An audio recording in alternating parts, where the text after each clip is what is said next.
Well, it's a very young. Blood It's of Jesus. a very Blood of young. Jesus. No, See what's my name the is going inside this place. This guy they give me link.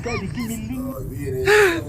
It's a very young. No, what's it's a very young. It's a very young. No, what's the Jesus and going? A very young. No, A no, very no, young. no. No, what's the Come. I know what's the issue of this. So I'll be in another swing. It's I be in young. And I be in young because I want to coffee for one. They'll then say Tinibu the never small in. They don't waste now.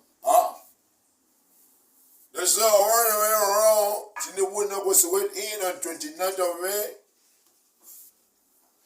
Because even them why they know that it's fit or either way. Yo, I will drop the video for you, said I will see. Even why they know.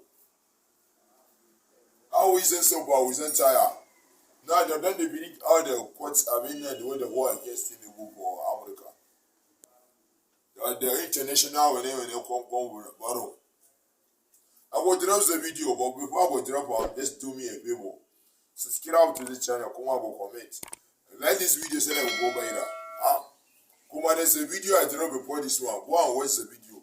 I go here waiting. I get some one for me. Get some one for me. Get some one sent to talk about the Tribunal. We are going to quote today, but I will say that I update for you about what we are having today. This is our last chance. Subscribe to the channel. Come on, go watch the video. Thank you. It's I really young. It's I really young. What's that in and the 2022 Electoral Act went largely unenforced. The international community failed to credibly use sanctions as a deterrent to violence, and the use of strategic election violence, often along ethnic lines, not only undermined the credibility of the 2023 elections, but will cast a long shadow over future electoral contests.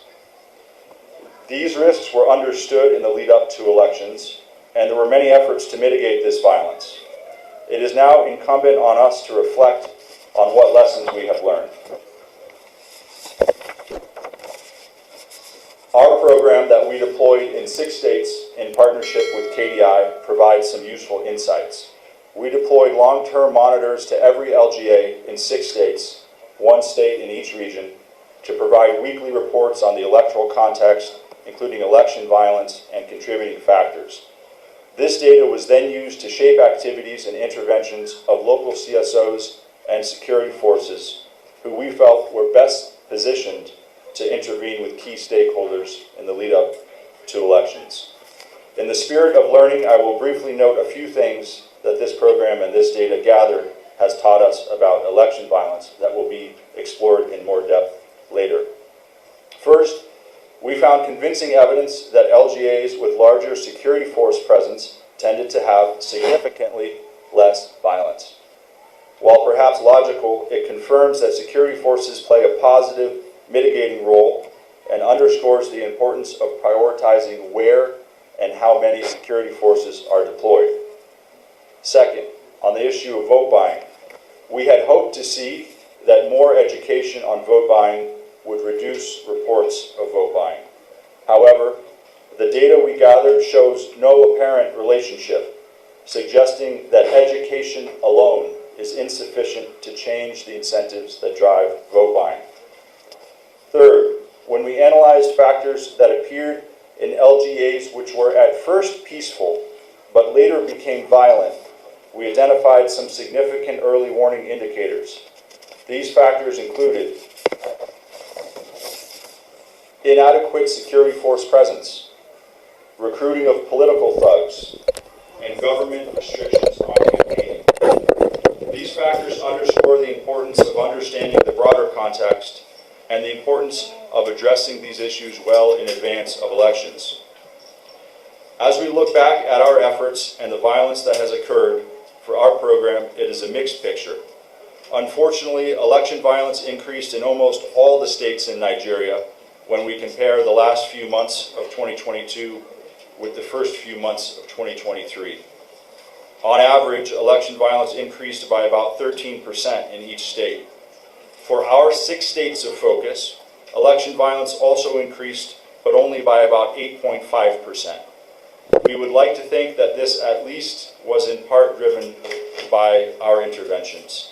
Kaduna, in particular, is a state that many feared would experience significant election violence, yet defied expectations and saw no significant increase from 2022 to 2023. In conclusion, we need to be more honest about assessing our efforts to mitigate election violence. We need to seriously address issues of impunity for election violence and for election malfeasance, which creates the conditions for election violence. There also must be accountability, especially for leaders and officials of major political parties who too often get away with using violence and underhanded tactics to gain electoral advantage. When we seek to prevent election violence, we cannot fall back on the things we are familiar with, like national peace pledges and voter education. These efforts alone are insufficient to reduce election violence. We have to move beyond compartmentalization of information among implementers, NGOs, and security services, and ensure that information is shared broadly and shared early. Lastly, information must drive action, whether it is the deployment of security forces, undue government restrictions on campaigns, or orchestrated malfeasance by political parties. Early warning is of no use if it does not drive early action. Thank you.